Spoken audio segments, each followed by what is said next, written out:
Hey guys, I hope all is well. This is a shortened version of the Patreon exclusive Secrets of the Vatican. If you guys would like to watch the full video, join us on Patreon. You can find the link in the description and the comment section. Thank you all. Now let's get right into it. According to Catholics, the Vatican is one of the most sacred places in Christendom, considered to be one of the most holiest places in the world, full of rich Christian culture and home to the headquarters of the Roman Catholic Church. With all that being said, the Vatican isn't just a holy place for Catholics, but a city full of religious secrets that have been kept from the world for generations. Today, we will be looking into some of these secrets to uncover the truth behind the Vatican. Hey guys, I hope all is well. Thank you for joining me for this Patreon exclusive. In today's episode, we will be talking about the secrets of the Vatican. Let's get right into it.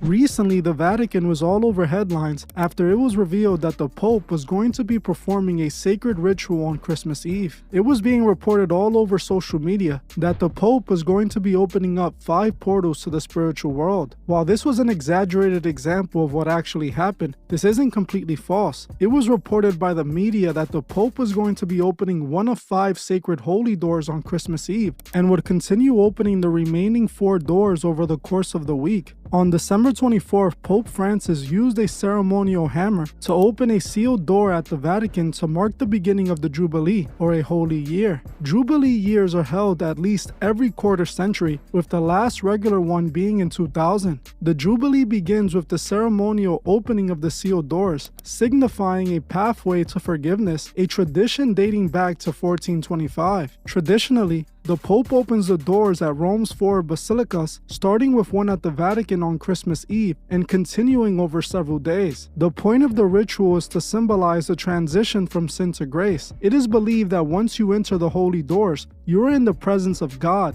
in the same room as him. This holy door remains open for at least 1 year. This is supposed to be a spiritual ritual connected to the redemption of one's soul. While this all sounds great and might sound like it's truly rooted in Christianity, I find it hard to believe that this is the true purpose of this ritual. And that's because of everything I know about the Roman Catholic Church and the Vatican. For example, where do you think the word Vatican comes from? It's not in the Bible, and it isn't connected to Christianity in any way. In fact, the word Vatican comes from a pagan god called Vatica or Vatikim, who was worshipped as the god of childbirth and the underworld. This god was closely associated with serpents. Now ask yourself, why would a holy city that's supposed to be deeply connected to historical Christianity be named after a pagan god? Well, it's all because of Rome. Now before I continue, I want to say this video is not an attack on the Catholic Church or any Catholics. Most people who follow the Catholic Church are followers of Jesus Christ and are part of the church for the same reasons as Christians. My parents were Catholic for most of my life. They only converted to Christianity about 10 years ago when I showed them the truth about the Roman Catholic Church. The people who follow the church are only trying to get closer to God like Christians. But those in positions of power like the Pope know the truth about the Roman Catholic Church and are taking advantage of millions of people who choose to follow them. Like I have said multiple times on this channel, the Roman Catholic Church is simply the continuation of the pagan Roman Empire. The reason the Roman Catholic Church was created was because the Romans knew the fall of paganism was coming after they murdered Yeshua. After they crucified Yeshua, they thought his movement was going to fall along with him. But the opposite happened after Yeshua resurrected and appeared to his loyal followers. This is why the Vatican is full of secrets, because it hides the church's connections to pagan Rome. This became even more clear with the Templars, who led to the creation of many of the modern secret societies like the Freemasons. The Templars were a Roman Catholic army that claimed to be the defenders of Christ. In reality,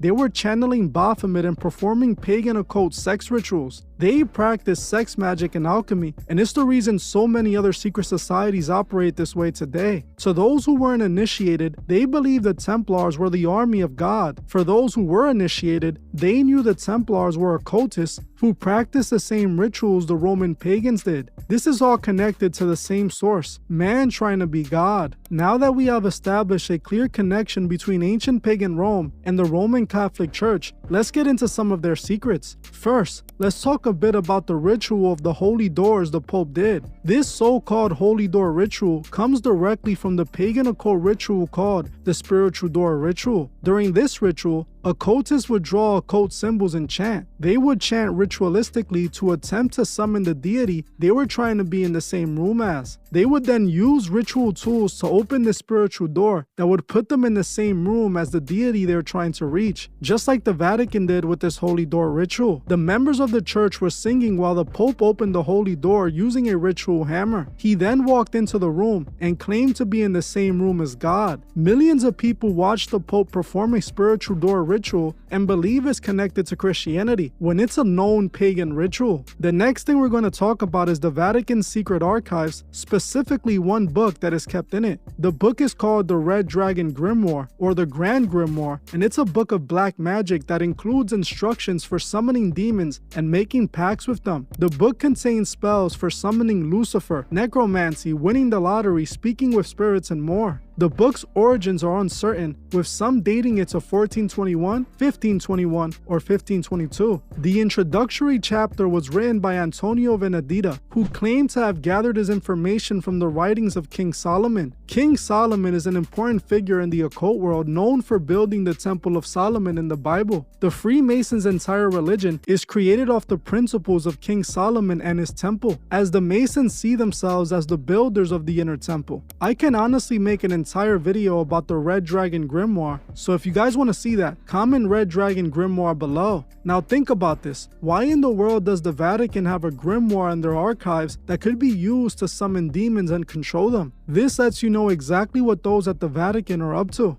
The next thing we need to talk about is the Paul VI Audience Hall, or otherwise known as the Hall of Pontifical Audiences. This audience hall was built in 1971, and it holds exactly 6,300 people. Now the reason I'm talking about this hall is due to the way it looks. If you look at it closely, it clearly resembles a massive serpent. You can see the ceilings look like serpent scales, while the windows look like eyes, and on the stage, you see two pillars that look like serpent fangs. This is clearly a serpent, which is not surprising when you remember the word Vatican comes from the pagan god Vatica, who was depicted as a serpent. Now, it's not a coincidence that the hall holds 6,300 people and it's called the Paul VI Audience Hall. If you invert 6-3, you get 36, or 3 sixes, which we know is the mark of the beast who is also represented as the serpent. Now ask yourself, why in the world would the Vatican have had this hall constructed in their city? Inside of this serpent hall, they also have a sculpture called the Resurrection, which is a sculpture depicting Christ rising from a nuclear explosion amongst the twisted knots of dismembered hands and skulls. Ask yourself, why in the world will they have a sculpture of Jesus Christ that looks like this inside of a hall that is clearly a serpent? A statue of Jesus that looks like he has been defeated inside of a room that glorifies the serpent. This statue is supposed to represent Jesus rising and resurrecting, but to me it looks nothing like that. The Vatican is telling us the truth in plain sight. It is also rumored that the Philosopher's Stone, or the instructions on how to make it, are held in the Vatican archives. The Philosopher's Stone is a substance that could be used to make the elixir of life, and it is created through the process of physical alchemy. The Philosopher's Stone was claimed to be used to turn base metals into noble metals like lead to gold, or to turn a man into a god, as whoever drank the elixir of life created with the Philosopher's Stone would become immortal. It is believed that Albertus Magnus, who was a theological advisor to the Pope, was able to create the Philosopher's Stone. He then gave this magical substance to the Pope, and it eventually ended up in the Vatican. What's interesting is that the Catholic Church eventually made Albertus a Catholic saint 250 years after his death. Albertus was a full-on alchemist and occultist who practiced and believed in things that went completely against Christianity. So why is he being worshipped by the Catholic Church? Some people believe that the reason the Vatican is full of gold is because they have the Philosopher's Stone. The next thing we need to talk about is the Vatican hiding the Holy Grail in their archives. For many years, people have believed the Vatican has been holding and hiding the Holy Grail. While they claim to possess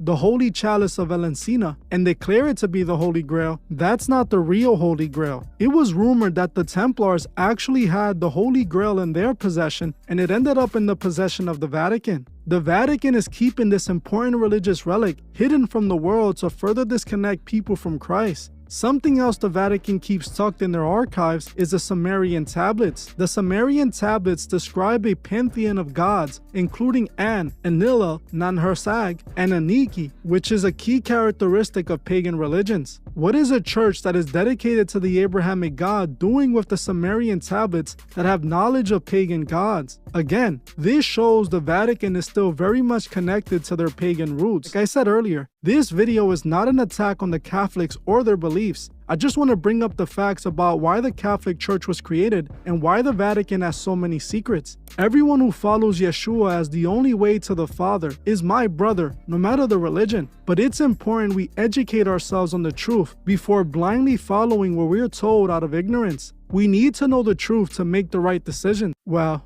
I'm gonna end this one here. But before you guys go, I would like to kindly ask you guys to subscribe if you're not. Please like, comment, and share this video so others who need to see this get a chance. I want to thank you all for watching, and I'll see you guys in the next one.